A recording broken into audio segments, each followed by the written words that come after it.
หนุ่มลาวพี่น้องตั้งข้อสงสัยเนาะเด็กน้อยอยู่ลาวบ่ค่อยเรียนเนาะเรียนน้อยลงและบางคนเรียนบ่จบป .5 ก็ออก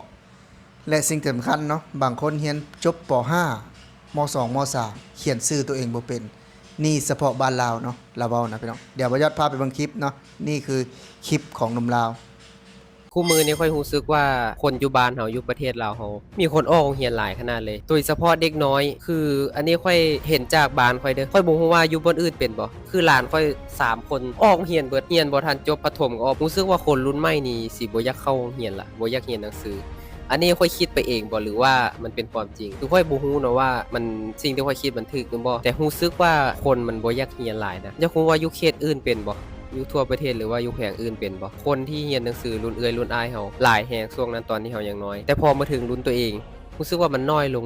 กว่ารุ่นอ้ายรุ่นเอื้อยแล้วแฮงมาถึกรุ่นน้องรุ่นหลานเอาแฮงก็เต็กแฮงน้อยลงคือรู้สึกว่าเด็กน้อยคุมื้อนี้เนาะบางคนเรียนจนจบประถมอ่านหนังสือบ่ได้ก็มีบางคนอยู่ม3ม4อ่านหนังสือบ่ออกก็มีคือหลานข้อยเนาะอันนี้ประสบการณ์จริงเลยก็คือมันอยู่ม2แล้วมันอ่านหนังสือบ่ออกอยากรู้ว่าทั่วประเทศเป็นคือกันบ่หรือว่าเป็นแต่บ้านข้อยหรือว่าข้อยคิดไปเอง หนุ่มลาวพี่น้องออกมาตั้งคำถามเนาะว่าเป็นหยังเด็กลาวคือบ่เรียนเนาะเป็นหยังคืออ้อเนาะบางคนเรียนจบบ่ฮอดป .5 ซ้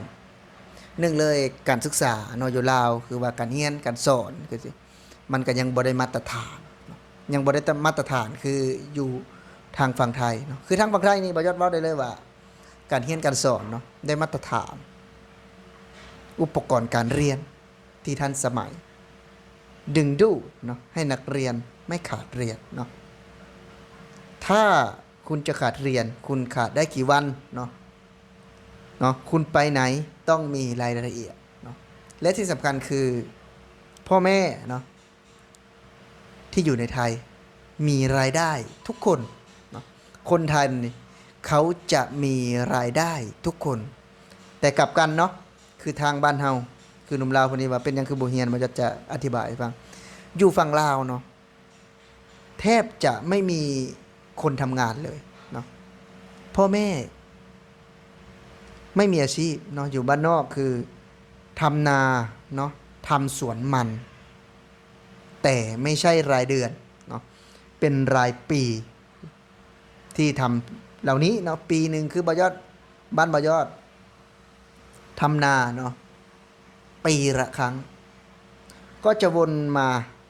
บางคนมีที่นาเยอะทำนาได้ขายข้าวบางคนทำแค่พอกินเนาะก็เลยเป็นปัจจัยหนึ่งอีกเนาะที่คนลาว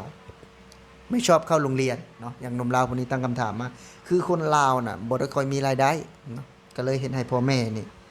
คิดว่าลูกนี่จะเรียนเพื่ออะไรเนาะ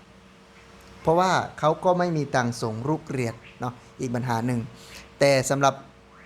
ถ้ามองในอีกมุมหนึ่งก็คืออยากให้เรียนเนาะแต่คือว่าบ่มีเงินส่งเรียนและเรียนไปแล้วจะไปเป็นอีหยังเนาะคนลาวก็ตั้งคำถามกับตัวเองว่าเรียนจบหมอบางคนเรียนมาไม่ได้บรรจุเนาะเรียนเฉยๆเรียนแล้วก็เสียตังค์บางคนเนาะเรียนจบครูสอนฟรี5 ปีไม่คืบหน้าลาออกหมดนาไป3 ไร่เนาะมันลักษณะนี้พี่น้องมันก็เลยเห็นให้แบบเด็กเหล่านี้ไม่ค่อยเรียนเนาะไม่ชอบเรียนและก็พ่อแม่เนาะตัดสินใจว่าออกก็ออกเนาะเรียนจบอายุครบ17 18เข้ามาทำงานในไทยนี่คือเป้าหมายในปัจจุบันนะคือถ้าสังเกตได้เลยตามบ้านนอกพี่น้องจะ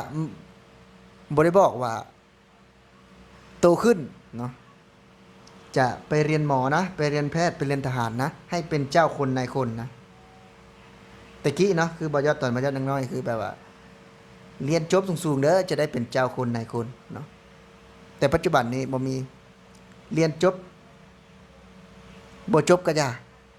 ไปทำงานไทยหาเงินให้พ่อแม่ใช้เนาะปัจจุบันนี้และสิ่งที่สำคัญคือ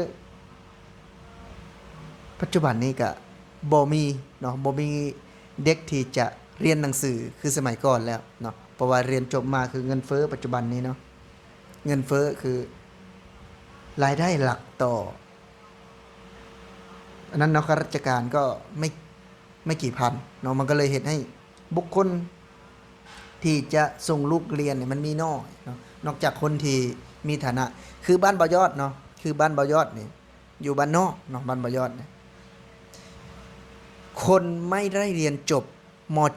.7 มา 6 ปีแล้วที่ไม่มีคนเรียนจบม .7 เนาะส่วนมากบางคนจบม .4 เนาะม .4 จะได้ใบประกาศที่เราเนาะหรือว่า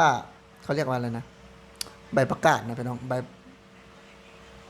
อันนั้นเนาะคนไทยเป็นห้องใบอย่างเนาะถ้าผู้ใดฮู้ก็คอมเมนต์มาได้ครับว่าคนไทยห้องอย่างเนาะคือใบประกาศบางจะประยอดคือเป็นวุฒิการศึกษานะพี่น้องเนาะคือเป็นวุฒิการศึกษาเนาะคล้ายๆนั่นแหละแล้วก็จะเป็นแบบว่ามันบ่มีไผเรียนเลยนะพี่น้องหลังจากที่6 ปีมานี่นะบ่เรียนจบม .7 เลยบ้านบ่ยอดส่วนหลายก็ม .3 ม .4 ป .5 อ้อเพราะว่าบ้านบ่ยอดก็เป็นบ้านบ่ได้ใหญ่แล้วก็เป็นบ้านนอกพร้อมนะพี่น้องแต่พอเฮาได้เห็นนะอยู่ในประเทศไทยเนี่ยเนาะคนที่ไม่ได้เข้าโรงเรียนนี่มีน้อยมากเนาะคนที่ไม่ได้เข้าโรงเรียนเนี่ยมีน้อยมาก คือบ่ยอดจะบอกเล่าประมาณนี้พี่น้องคือจังได้เห็นเนาะก็ได้สัมผัสกับตัวนี่คืออยู่ในประเทศไทยนี่การเรียนการสอนหนึ่งมันก็เต็มรูปแบบเนาะถ้าหากว่าบ้านเฮานี่เอาเครื่องมือเนาะหรือว่าถ้าหากว่าเรียนจบมาแล้วก็มีเหตุงานทำคือประเทศไทยนี่บ่ยอดเชื่อเลยว่านักเรียนเนาะเขาก็อยากเรียนมากขึ้น